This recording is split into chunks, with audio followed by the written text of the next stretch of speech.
Alors ici, ça a été un négoce de charbon à l'époque de la Couronne Noire, donc on a encore un peu de patrimoine de cette époque.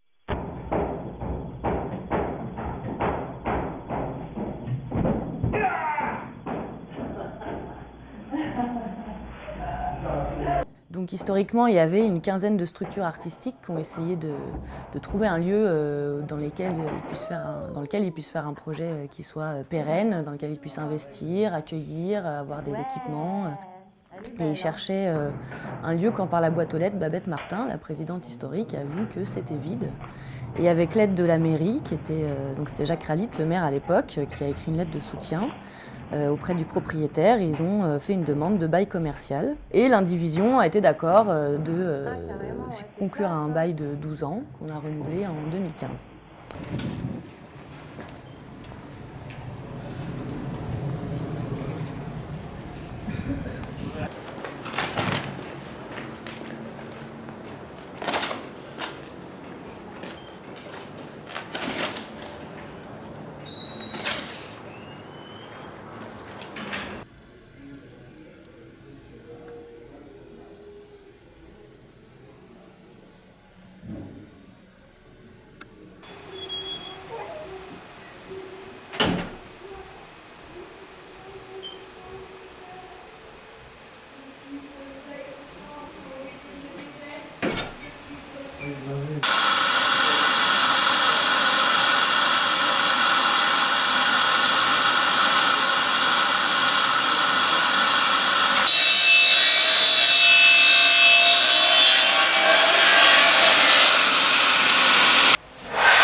La villa au sol, ça fait 3048 mètres carrés précisément.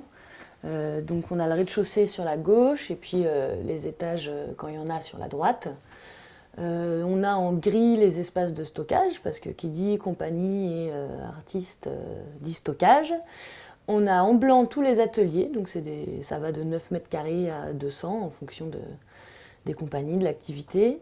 Et puis en rose, c'est les espaces qu'on partage. Donc on a les 4 espaces de répétition ici, et puis alors, les bureaux des salariés, et puis la buvette qui est un peu le lieu de vie, le lieu commun pour être au chaud et puis se rencontrer de manière plus informelle.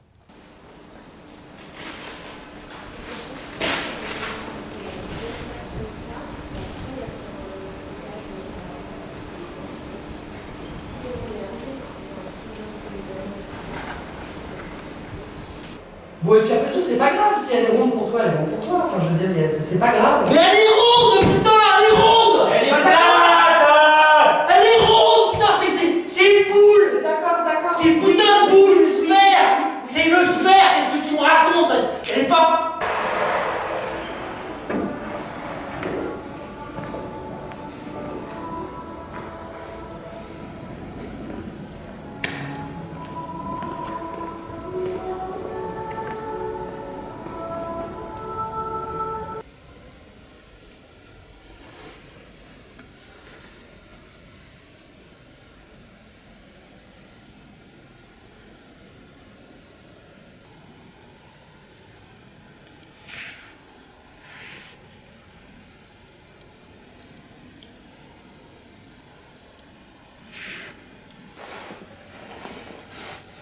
Tous les résidents ont un droit de vote. On est dans une gestion entièrement horizontale. On a une réunion mensuelle où tout le monde co-décide l'avenir et les grandes décisions, les grands axes d'orientation.